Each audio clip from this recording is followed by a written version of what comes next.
All right, everyone, this is Ash. Welcome back to the King's Speech. It's a little bit late on getting around to this video, but I was preoccupied with some other stuff. Now they're getting closer to the break. I'm kind of just trying to get things wrapped up so I can take my time, get around to some of the backlog video read-throughs and things during the next week or so. So hopefully I've got most of that preparation done. I do have to do a little bit of cleanup around my office. But it's going to be a lot of good stuff coming your way in the next week or so, so look forward to that. So if you haven't already, please do like, comment, subscribe, all that good stuff.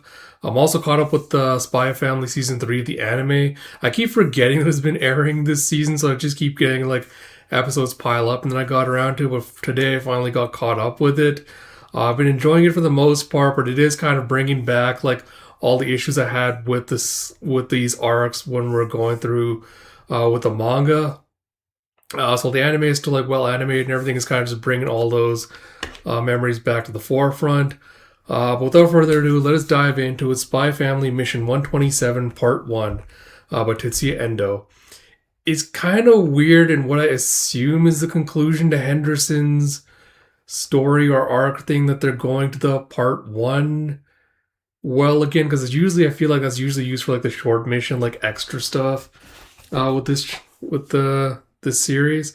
I will also say I have seen a lot of people already complaining online about the lackluster ending to this arc, but we'll see what it's like. But yeah, Spy Family Mission 127 Part 1 by Tetsuya Endo. With translation by Casey Lowe and lettering by Rina Mappa. So we pick up where we left off last time with was it Bill Watkins, just like sweat dripping down his face as he's huffing and puffing as the gym teacher guy has been knocked out. And so has the chess guy and also the mask-wearing science one. As you see all the kids just like huffing and puffing and sitting there. Then I will never for the life of me remember Glasses Girl until she does something more memorable. It's like, Miss Schlag, and you see her with a crash as she sends the other two goons flying back with some nitrous bolts. And she's like, Grah! And you see like more of them running towards her. And she just kind of like dodges down between them. It's like the flashes and thunderclaps are only visual metaphors. And she does like a crack, crack, crack. And hits them all with the nitrous bolts. And you have a whoosh and a damn you as some guy like just tries to throw chalk at her. And she throws the nitrous bolts like little shuriken just to cut through them. And she's like, Gradin. It's like, right away, Madam Schlag. And he tosses some nitrous bolts up into the air, and she leaps up and catches them and like throws it again at the next set of goons to take him out. And Becky's like, that was amazing! And Damien's like, yikes! And Anya's like, oh! And you see a clatter and a flutter as someone tosses two pictures into the open window next to Anya. And you see that the two images that they used to fake Henderson's taking the bribe was him. What the fuck was this? Oh, premium tea leaves. So there's a sale on premium tea leaves that someone got a picture of him with. And then someone else just like opening an empty briefcase towards like a wall or something. So basically like Photoshop the two images together. And with a whoosh, you see, oh yes, Lloyd just came and like dropped it off. And he jumps onto the roof. So I never imagined there could be such strife within the halls of Eden Academy. I've no doubt that Swan and his cronies are the ringleaders who hired the forger. And Anya's like, Papa? It's like, huh? It's like, Anya, where'd you get these? These must be the real photos that used to make the fake one. And he's like, what? It's like, I found them lying around. It's like, absurd. They couldn't possibly. It's like, we can prove Mr. Henderson's innocence with these. And another flunky tries to lunge towards Becky, and Schlag stops him with a nitrous bolt. He's like, you children take those straight to Mr. Henderson. Slap them against his cowardly old cheeks and drag him back to the path of the educator. He's like, yes, ma'am! And as they're running away, he's like, no, wait! He's like, Schlag, listen, we can still secure a prime position for you in this, see? So let's... He's like, why did you become an educator? To teach children how to make money? No, wait, you were hired due to nepotism. When I was a child, I would get engrossed in reading myths and folk tales. In those stories, the people who were greedy or contemptuous usually got their comeuppance. I always loved that about them. Those stories taught me how the world should be. And you see Ashley's grabbing another nitrous bolt. You see little lightning bolt effects. And they want you to really make sure that you know it's a meta effect. She doesn't really have lightning powers on it. As she puts it up between her face and she's like, and now you'll learn the lesson the hard way, you covetous swine. And you see with a ring with, hello, Jeeves, it's me.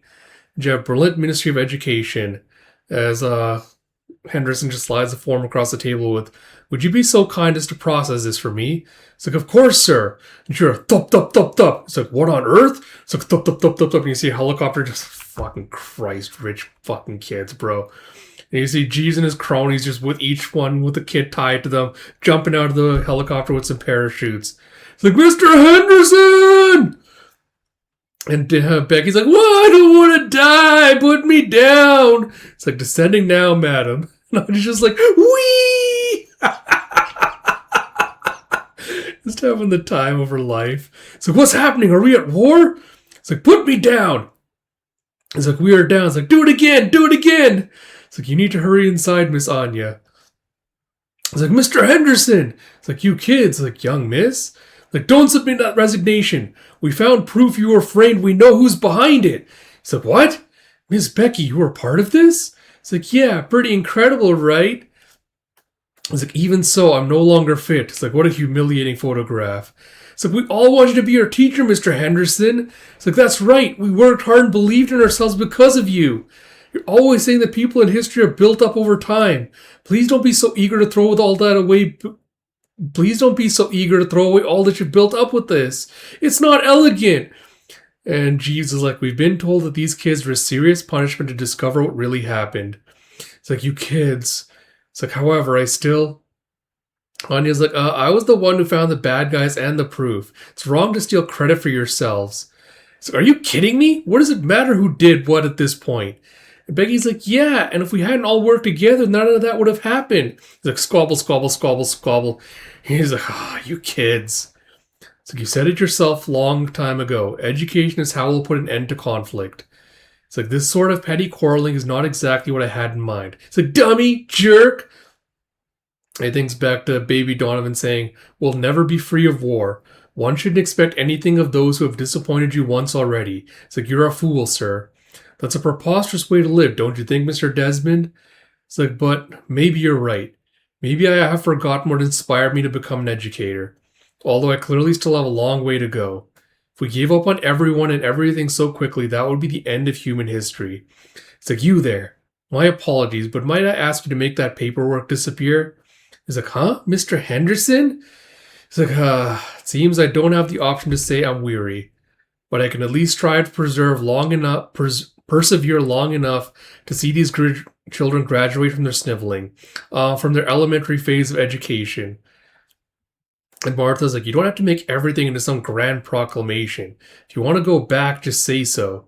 He's like, "Excuse me, sir? I've already processed your resignation while you were all talking." It's like, "After much tedious rigmarole, we managed to rescind my resignation, and I will henceforth be returning to Eden Academy." All right. Quick thoughts on the chapter. So on the one hand, we kind of get exactly what I kind of said would happen in the last video, where I'm like, yeah, you have the trope of like, oh, Schlag suddenly becomes a badass, just like fucking throwing to nitrous bolts out and like knocking out people with one hit somehow, and just becoming like a lot more like athletic and flexible than before. As you get some like gimmicky action scenes with that, then you have Lloyd coming in clutch to like give Anya the proof that she needs. I don't know why I did proof like that. The proof that she needs to go like clear Henderson's name and everything. I think my biggest issue with this chapter is you kind of have the whole saccharine thing of like the kids running in and be like, "We all want you to be our teacher because you made us believe in ourselves." Like, "Oh, Mr. Henderson, we love you so much." But that emotional through line hasn't really been earned by the story. Like, we haven't seen enough moments of Henderson actually interacting with anyone outside of like Anya, when he had that one moment where he's like bought her in for like the tea snacks and everything after she helped him with some chores or stuff. We haven't really seen Henderson interact with the children in any meaningful way, especially for them to have like this overtly emotional response like his getting fired. And I think this would have been something that would have worked better if you had a little bit of a break between Henderson getting fired and rehired, where they had to like go and find the proof and everything else. If you had a new teacher come in, like say the guy that was like trying to frame him for the young guy that's trying to frame him, if you had him coming in and becoming like a significantly worse, like stricter teacher, and that had like the kids reminisce about like all the times they had with Henderson where they taught like he was being too strict or he wasn't being nice, and like and then they thought about like all the moments where he really did help them out, and he kind of like helped them to do some like moments through like some learning curves and things like that. Like it had just a sprinkle of Assassination Classroom kind of thrown in, where you see kind of like the behind the scenes effort, like where Henderson kind of tailor-made plans or like study plans, whatever, to help the kids out, like to reach their specific goals or their specific shortcomings. I feel like a lot of this will kind of land a lot better. And I feel like this is Endo just kind of telling you like this is what you're supposed to be feeling. Like, oh, the kids don't want Henderson to leave because they like him so much. He's such a great guy. He cares about education so much. Like it's a lot of telling rather than showing with this arc. And the thing I'm kind of like a little bit torn on is just the way this chapter has been numbered, because the fact it's called chapter 127.1, like I mentioned in the past, that's usually kind of reserved for like the mini arcs that aren't really related to the main story, but kind of do like their own thing and have like their own little like side stuff going on.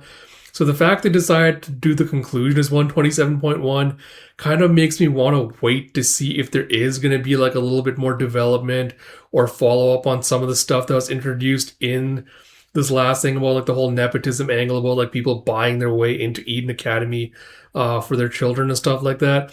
I want to give it at least one more chapter to see if it kind of follows up on any of that and there's any kind of consequences and things with regards to that. But because apart from that, it's like it's very perfunctory. It's like, all right, Henderson kind of got a thing. He kind of like reestablished like some of his old stuff. But I don't think this arc really like gave us new insight into his character. Like it didn't really lead him to like him growing or changing or doing something. Like I mentioned last chapter, we had something like Henderson saying like, oh, I'm gonna reform, like, you know, or try to reform like the education system, because Eden has obviously gotten too complacent. It's like, you know, all these cracks have started to show up. If people can just like nepotism their way in, like something is obviously going wrong, we need to find a way to fix the system, something like that. If there'd been at least like an indication or a hint that there was going to be change occurring, I feel like this arc would have been worthwhile. But it kind of just really falls flat at this moment. But like I said, we'll give it another chapter before I kind of determine like where I fall on with regards to this specifically. But yeah, the chapter was fine, but nothing special. So all that said, I hope you all did enjoy this video. If you did, you know, please do like, comment, subscribe, all that good stuff. Like I said, hopefully read-throughs will be back sometime this week, so look forward to that. And until next time, this is Ash. Talk to you all later.